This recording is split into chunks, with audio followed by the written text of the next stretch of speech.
Yo, what's up? What's up, world? This is Nick Speed, and you are tuned in to Diary of a Sports Fanatic, checking in from St. Louis, Missouri. And today, I wanted to talk a little bit about money. Money is the single most important thing in our society, and if we do not pursue this piece of paper in some form or fashion, we will die. You need money to eat. You need money for shelter. You need money for clothing, et cetera, et cetera. And this is interesting because we have placed so much value in this money that oftentimes we lose sight of what's really important. Think about the last time you went an entire day without thinking about money. I honestly can't think that far back. I had to have been a very very young child. But this money, it consumes us. It's all we think about. It's everything that we are. We think about it more than family. We think about it more than love. And it's very interesting. And I kind of want to get to the bottom of this money thing. And so, if you don't know, this money is made by a bank called the Federal Reserve Bank, and it's basically a universal bank. And it was actually enacted in December 23rd, 1913. Now, President Woodrow Wilson signed the Federal Reserve Act on that date, and basically, a group of private bank owners set up 12 privately owned banks, which have complete control of all of the U.S.'s currency.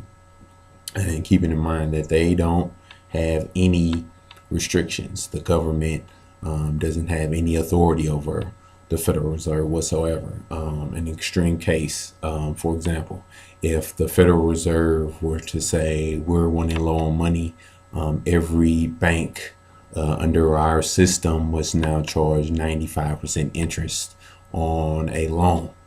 The government can do anything about it. Not the president, not the Senate, the House of Representatives.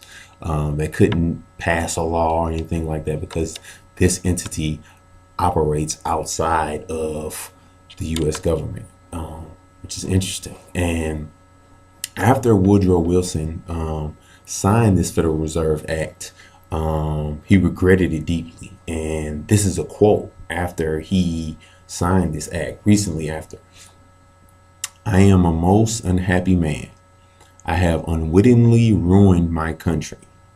A great industrial nation is controlled by its system of credit. Our system of credit is concentrated. The growth of the nation, therefore, and all our activities are in the hands of a few men. We have come to be one of the worst ruled, one of the most completely controlled and dominated governments in the civilized world. No longer a government by free opinion, no longer a government by conviction and vote of the majority, but a government by the opinion and duress of a small group of dominant men. Wow. That's deep.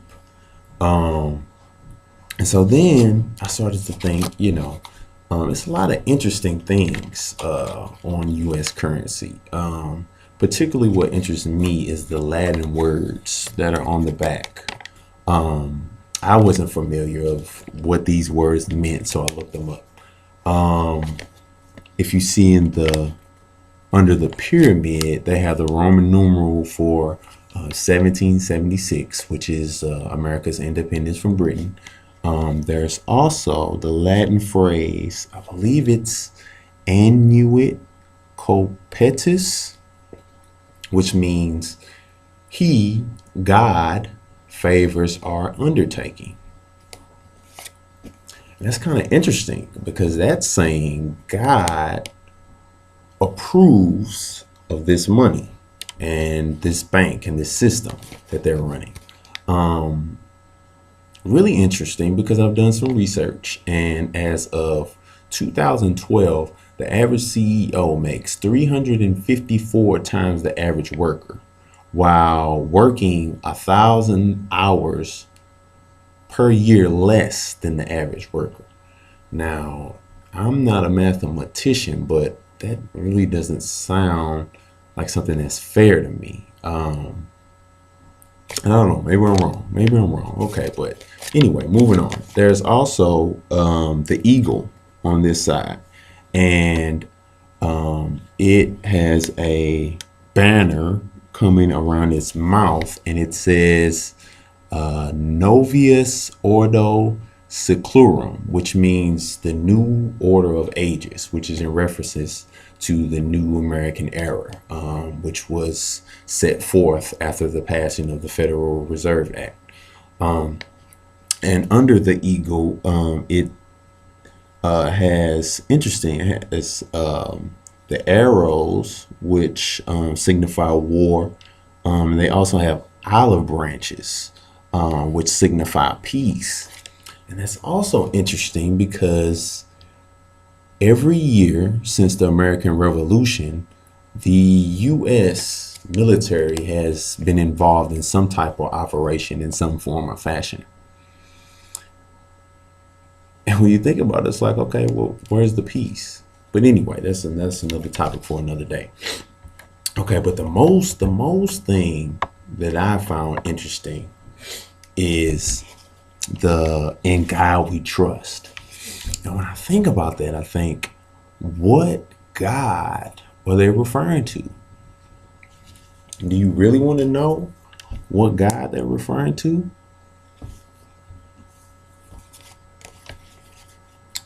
Money.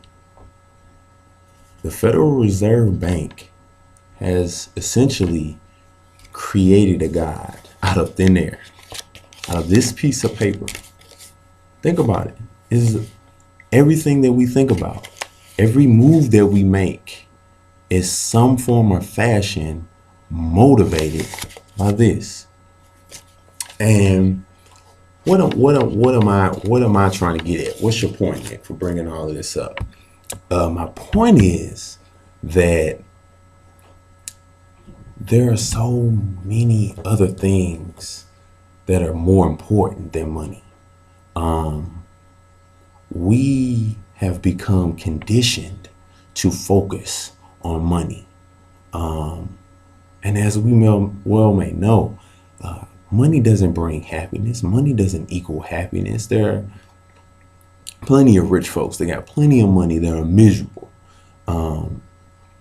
But I challenge you today and in the future to alter your mindset when it comes to money.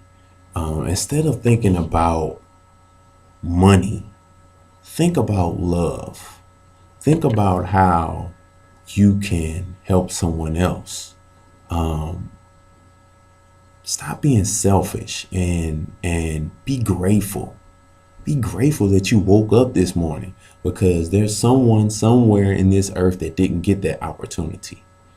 And so now that you have this opportunity, this gift, use it. Use it to help others. Use it to love, because in the end, that's all that really matters. And I'm not saying quit your job. I'm not saying stop paying your bills, because that's ridiculous. That's ridiculous. What I'm telling you is, don't make this the single most important thing in your life.